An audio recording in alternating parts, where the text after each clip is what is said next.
Banana, and welcome to SLC Puck. Ooh, we've got an extra spooky edition of SLC Puck for you today. I'm your host, Austin Facer. Thank you for tuning in. Yes, this is a hockey podcast, but we have a lot of fun here. We've been having fun all throughout October, putting on costumes, goofing and gapping, having fun. The Utah Hockey Club had their season debut, their inaugural game this month. Some scary stretches in the month as well. We'll recap the last little bit for the Utah Hockey Club. But I also want to talk about an even scarier road trip that the Utah Hockey Club has coming up this coming week here.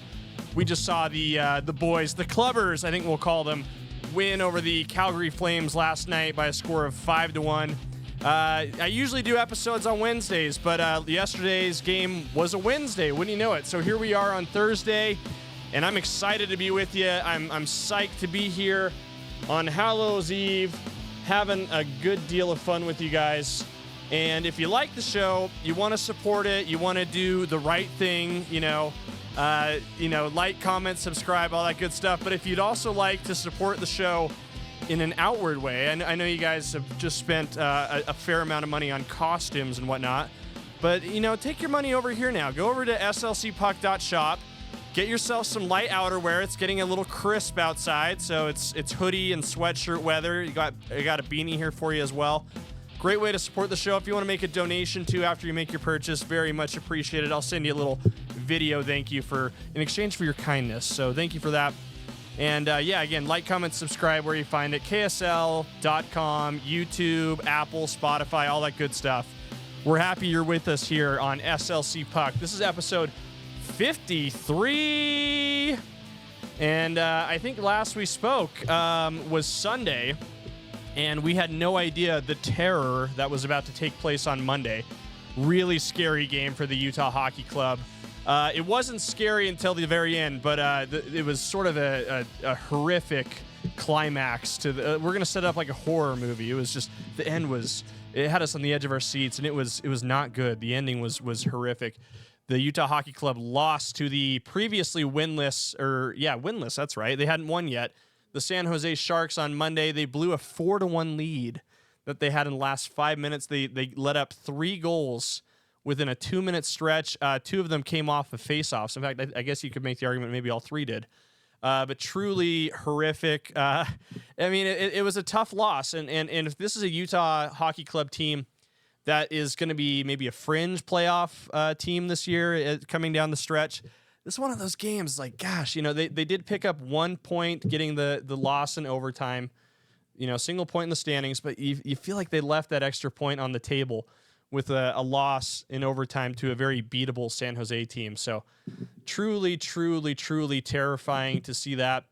But the kind of a nice little bounce back last night on Wednesday over the Calgary Flames.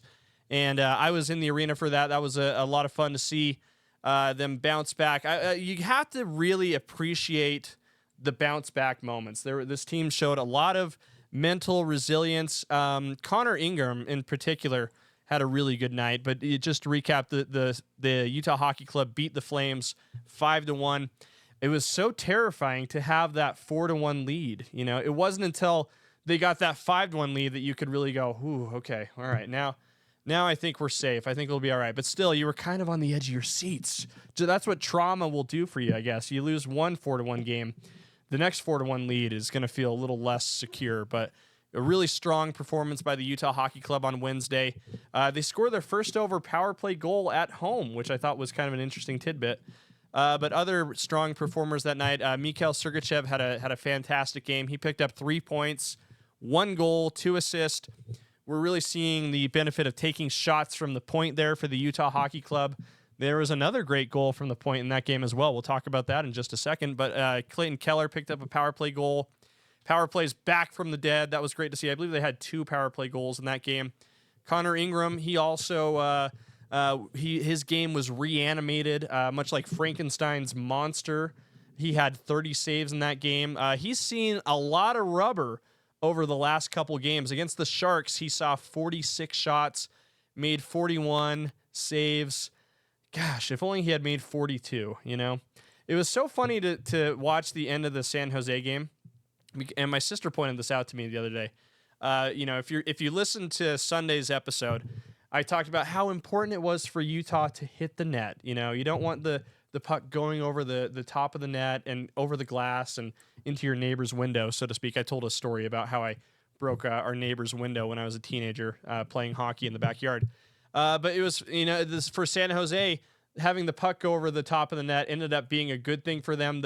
In overtime, shot goes over the net, hits the glass, bounces in front of the net, becomes a really easy rebound opportunity for them to pick up their first win of the year against Utah Hockey Club. So, hey, ain't that funny? Ain't that just the way life works out? But, you know, again, really strong bounce back performance. They extinguished the Flames at Delta Center. Ooh, that was cool to see. I don't know about you guys. When I see the Calgary Flames, you know, I always associate like a particular player with like a certain team. When I see the Calgary Flames, I think of Jarome Iginla. And obviously the Iginla name is a name that we now know and love here in Utah. Tej Iginla was the team's first overall draft pick this summer, was selected 6th overall. He's still with the Kelowna Rockets in the WHL or OHL. He's in the major juniors.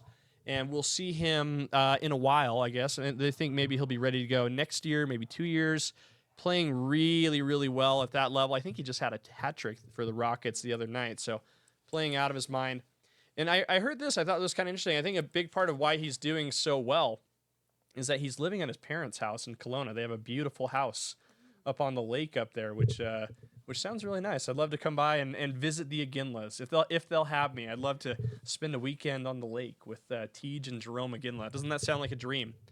The other guy I think of when it comes to the Calgary Flames is Theo Fleury. And Theo Fleury obviously has two connections to Utah. He was on the Team Canada squad that won the Olympic gold medal at E-Center back in 2002. I believe his signature is somewhere on the wall within that building. I've shared that story right after Team Canada won the gold in 2002. They signed the walls of their temporary locker room, and the Maverick Center has since covered that with plexiglass. So those are still there. But they use that room just as a storage closet, really. But the plexiglass is there. So if you're a real insider, you could probably ask someone. They might show you. But Maverick Center, Maverick Center is going to have a week, by the way. Tomorrow is the Grizzlies season opener. I'd like to talk about that a little bit more, too. Real quick, actually, I got this on my desk. I meant to show this at the very top of the show. Isn't this great? It's a carved pumpkin that my dear sister made for me. Isn't that great? SLC Puck. And this is a real pumpkin, by the way. You could eat this thing afterwards, and maybe I'll do that. Or I'll just smash it in the street. That could be a lot of fun. But back to Utah's win over the Flames last night. The other thing that was really impressive about this game, and the news broke about this trade on Tuesday. The Utah Hockey Club traded for veteran blue liner Oli Mata. Holy moly! Guacamole! Nick Olchek on the Utah Hockey Club broadcast was sort of spoofing Austin Powers right there. I think Austin Powers 3 with the guy with the mole.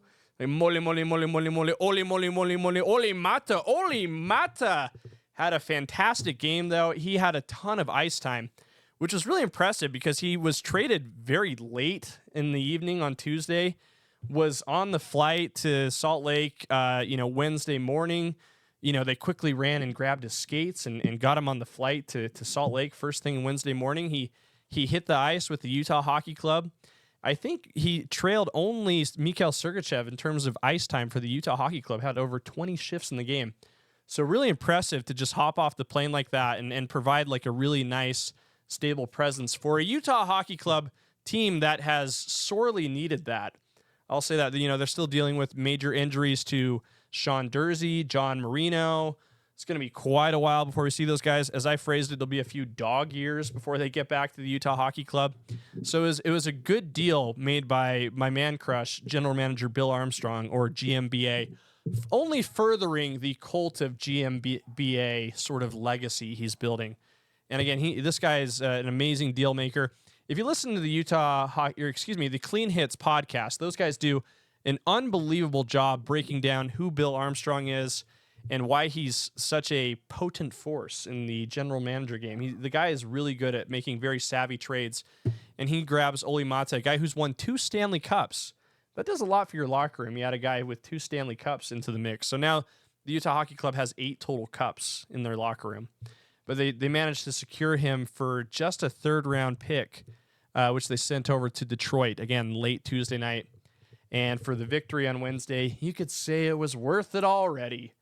Really, really impressive performance there by Oli Mata. But, you know, I like doing the show, and I really love getting feedback from family and friends, especially when I talk about things that they love, enjoy, and all that. And so this little shout-out goes to my cousin Lauren, who has a crush on Maverick Lamoureux, who has made his NHL debut as well. I think he's got 3 games under his belt. But what he's also got is his first ever goal in the National Hockey League. And let's recap. Again, this was the goal that put Utah up. Just looking at the score here, 3-1 against Calgary. I'll just throw this up on the screen here. You can see when working the puck around, getting shots from the point has really helped Utah out the last couple of games, get back on track offensively. We'll let the video loop around here. You can see puck goes low. I believe that's Jack McBain to Kevin Stenlin to Maverick Lamoureux. Nice little clapper. Look at the smile on that kid's face. I don't think that kid has stopped smiling since the second he made his NHL debut the other night against the Colorado Avalanche. And even though they lost that game to the Avalanche, he was still look at that smile. He could be a toothpaste model. You know what I mean? I really hope he keeps those pearly whites as long as he can. Unfortunately, for a guy with a great smile, he might have chosen the worst possible profession to keep that smile, you know, i.e. being a hockey player. But look at that. He's got a huge grin on his face. Really, really happy for this guy to you know, come on the scene and be playing so well. You know, obviously there's a lot of room for improvement in this game. I think he's still just 21, maybe even 20 years old. So still nowhere to go but up. But getting that first one under your belt, you never forget your first time. That's what they say. Maverick Lamoureux grabbed the puck. That's going on his mantle. It was really cool to see Lawson Krause skate over to the linesman and say, "Listen, dude, I need that puck. That's Mav Lam's first ever goal. We're gonna put that on his mantle." So that made its way over to Mav Lam, and I'm sure that's gonna have a really special place in his possession for the rest of his life. And really, really happy to see that. That's the kind of stuff you love to see. So great job, Mav Lam. Yeah, really, really great. But you know, it's nice that the Utah Hockey Club broke their winless streak. I believe they had a 5-game losing streak at one point, or maybe it was just 4. Whatever it was a bad losing streak, because now they're headed for Murderer's Row, so to speak. See, I'm trying to do a lot of Halloween references here, a lot of scary stuff. They're headed towards a Nightmare on Elm Street, you might say, because the 4-game stretch they have coming up. In particular, the next 2 games. They're going on a 4-game road trip next. Their next 2 games are against 2 of the toughest teams in the NHL's Western Conference. And I'm scared. I'm shaking. It's like the part of the movie where you can hear the music, you know, escalates. It's, you know, they set the scene. You can hear like something in the distance approaching. And what's coming our way, what's coming in the Utah Hockey Club's direction, is a matchup against the Vegas Golden Knights. Ooh, it gives me the chills just to say it. Ooh, so scary. The Vegas Golden Knights are a legitimately scary team right now, and that's not hyperbole. Right now, at a 7-3-1 record, they're first place in the Pacific Division. They bring out a guy who right now might be the front runner for the National Hockey League's Art Ross Hart Award trophies as the leading scorer, best player in the league. Mark Stone is having an unbelievable year. He's got 19 points already. He's tied with Cale Makar for the NHL lead in points. Cale Makar is having a great year as well, and I've said this many times on the show. Might be my favorite player in hockey. But Mark Stone is no one to mess with. Don't forget Jack Eichel, Alex Pietrangelo. A trip to Vegas, man, that just sounds scary. I know it sounds like a lot of fun, especially to be there on a Saturday night. That place is going to be bustling, by the way. Vegas on a Saturday night. Very intimidating environment. Great team. I do not envy the Utah Hockey Club. That's going to be a very difficult matchup. And imagine if they hadn't gotten that win over the Flames, where they were dealing with an extended losing streak, and then we're rolling in there. That would be an incredibly tough matchup. So it's good that they are sort of building their confidence back. they're seeing things go their way again as they were at the start of the year, because otherwise this would be a terrifying matchup. And then the matchup after that isn't any easier. It's not, because they're facing the Winnipeg Jets on November 5th. Ooh, gosh. Oh, man. Something about the Jets just makes me shake in my overalls here. Makes me. And I'm dressed as a minion, by the way. If you're just listening to this or Apple or Spotify, like I said, I've been dressed as a goofy costume guy all month. So today, the finale of our October episodes, I'm a minion. One of these guys here. Brought my little friend here. But who are not friends are the Winnipeg Jets. They're really good. They're at 9-1-0, 18 points. They're the best team in hockey right now, according to Sportsnet, which a lot of hockey fans, particularly those in Canada, would say is probably the authority on all things hockey. Right now, they're saying the Jets are the best in the league. They've got the best power play in the league, too. I think they're converting at over 44%. And considering how often Utah's going to the penalty box, Utah's going to the penalty box almost as much as every other team in the National Hockey League. They trail just the Philadelphia Flyers, the tough and tumble Flyers with Gritty. Ooh, Gritty's scary, too, by the way. I really hope whoever ends up being the Utah Hockey Club's mascot, and yeah, we're just going to operate under the assumption that it'll be a Yeti. I hope he has like some touches of Gritty with him, something about, it's got to be kind of cutesy. It's got to be kind of weird. We'll talk more about Gritty when the Utah Hockey Club plays the Philly Flyers, but just while I'm thinking about them, the Jets are no joke though. Connor Hillebuyck, I might probably said that wrong. He was last year's Vezina winning goaltender, if my records are correct. So that's going to be a really tough matchup. So to face the two toughest teams in the Western Conference, the Golden Knights, who are leading the charge in the Pacific Division, the Jets, the best team in the Central Division, which is the division the Utah Hockey Club is in. That's a tough 1-2 punch to deal with. And how about that road trip too? Could there be any cities more different than Vegas, Las Vegas, Nevada, and Winnipeg, Canada, whatever province that's in? Apologies, I did not do adequate. Maybe what province is Winnipeg in? Check that. Anyway, that's going to be kind of an interesting, little road trip as well. But it continues. On the 7th, they take a trip to St. Louis to face the Blues. That's a winnable team. St. Louis is one of the lowest scoring teams in the NHL right now. And then on the 9th, Manitoba. Excuse me, Winnipeg's in Manitoba. I knew that. I'm sorry. Thank you for checking that. And then on the 9th, they finish up the 4-game road trip by taking on the Nashville Predators, who might be a sleeping giant or maybe a dud. They obviously made a lot of preseason acquisitions, most notably former Tampa Bay Lightning sniper Steven Stamkos, who has been held to just one goal this season. So, kind of a tough ROI there for the Nashville Predators, who made him a sizable contract offer this offseason. Something the Lightning didn't do, and it's kind of, you could say right now by the way the season's going, maybe that was the right call by the Lightning. So tough little 4-game road trip for Utah coming up.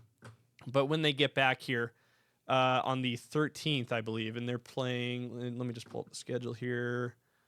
See, this is such an authentic show because I'm researching while I'm doing the show, something I should have done before the show. They are playing the Carolina Hurricanes on. You know what's funny about seeing the Carolina Hurricanes is I'm such a Utah person. Seeing the word hurricane, I almost say it hurricane, as in the city in southern Utah. But the Carolina Hurricanes are going to be here on the 13th, and then they'll face the Golden Knights again on the 15th. So, very tough stretch coming up for the Utah Hockey Club in November, and I'm petrified. I'm absolutely petrified, like Alex Pietrangelo, the guy who they'll be facing on the Golden Knights on Saturday. But again, really, really important that the Utah Hockey Club got that win over the Flames. Great bounce back effort. I would be very happy if the Utah Hockey Club would come away with 2 wins during this road stretch. Doesn't matter which 2. I'd be happy with any victories, any 2 victories in this 4-game road stretch. I think wins over St. Louis and Nashville seem a little bit more possible right now. But hey, if they can sneak one out or even pick up an overtime point against the Golden Knights or Winnipeg, that would be something I would be really happy about. So we'll follow that. We'll watch that as it goes. And we're here. We're talking on October 31st, All Hallows Eve. You might be listening to this on November 1st when I'm guessing this might be posted on KSL.com. If you are listening to it on the 1st and you don't have plans for Friday night, I would like to encourage you, if you can, to attend a hockey game. And I've said this before on the show. I really think this Utah Hockey Club, the arrival of the NHL here in the Utah market, is something that's going to benefit the entire hockey scene in Utah. And I truly believe that no one will benefit more from this than the Utah Grizzlies, who'll be playing their season opener at the Maverick Center Friday night, November 1st, against the Allen Americans. And I've said this before. I think the Utah Grizzlies really do have an opportunity to maybe even set attendance records this year with this increased interest in hockey. And lest we forget how expensive, tickets to see the Utah Hockey Club at Delta Center are. It seems like the Utah Grizzlies have a great chance to pick up a lot of new fans, a lot of people who are interested in what the heck this hockey thing is, and maybe don't have hundreds of dollars to shell out to see the Utah Hockey Club lose to the San Jose Sharks, at the Delta Center. The Utah Grizzlies are a great option, and you can already see that interest manifesting itself in a really big way. And just look at like what's available right now here at on the Utah Grizzlies ticket website. Some really screaming deals to see some great hockey from really some really awesome seats here at a pretty good price. Like, let's say you want to sit, I don't know, you could sit right here, right behind the visitors bench here when the Allen Americans come in to town here. You could get those verified resale tickets for just $34 each, and you're right by the bench, giving the Allen Americans the business right there. That's kind of cool. Maybe you're by yourself. You want to sit by the glass. $43. That price to go see the Utah Hockey Club, to sit on the glass, you're looking at hundreds, if not thousands of dollars to see that. So you could have a really awesome time at the Utah Grizzlies game for a really good value. And what's fun about the Utah Grizzlies is it is at the minor league level. If you're unfamiliar with the structure, you could say, NHL's top dogs, that's Major League Baseball. Below that, AAA would be the AHL, the American Hockey League. Right now, the affiliate for the Utah Hockey Club is the Tucson Roadrunners. And then below that, the ECHL is sort of AA for hockey. And the Utah Hockey Club's affiliate just happens to be the Allen Americans this year, which is interesting. But I think next year, I have a suspicion the Utah Grizzlies are going to be brought into the fold in some way. But again, the Grizzlies are in town. It's such a great value, and I think the fun is really there at Utah Grizzlies games because that's kind of the great thing about minor league sports. It's a little less stuffy, professionalism is a little bit more flexible there.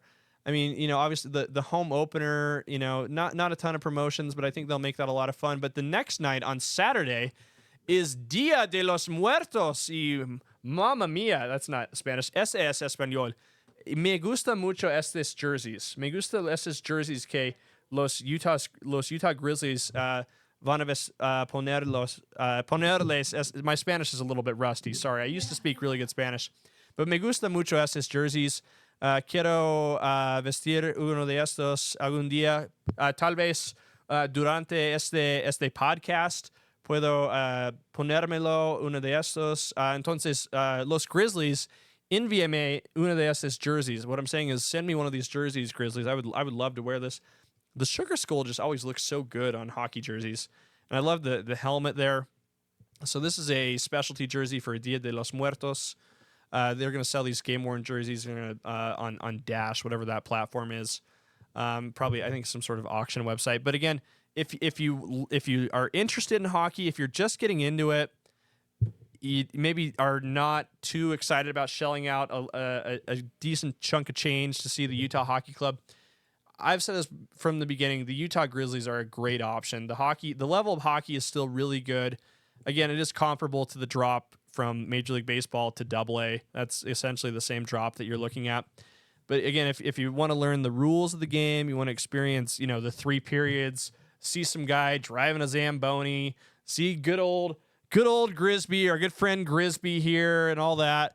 I would encourage you to take a look at the Utah Grizzlies, and I think a lot of people are too. I really think that this is going to be a record-breaking year for the Utah Grizzlies. And so we'll have a lot more to talk about on Sunday. Thanks for tuning in. Again, thanks for being patient with me. Had a lot going on Wednesday, being at the game and all that. So still wanted to get the show out. And hey, I think it's kind of fun. We're doing it here on All Hallows Eve. No one rang the doorbell, which I thought was I thought we'd hear somebody ringing the doorbell while we were doing the show. But do people even trick or treat anymore? Our doorbell doesn't work. Oh, I'm hearing that the doorbell to SLC Puck Studios doesn't work. So that's great. No complaints there. Maybe we'll just be the type to set out a bowl of candy this year on the porch. But trick or treat, smell my feet. Appreciate you guys for tuning in to SLC Puck once again. Don't forget to like, comment, subscribe. Be safe if you're out doing your thing tonight. If you need some merch, go to slcpuck.shop, and we'll talk to you guys soon. I'm your host, Austin Facer. I'm a minion, and banana.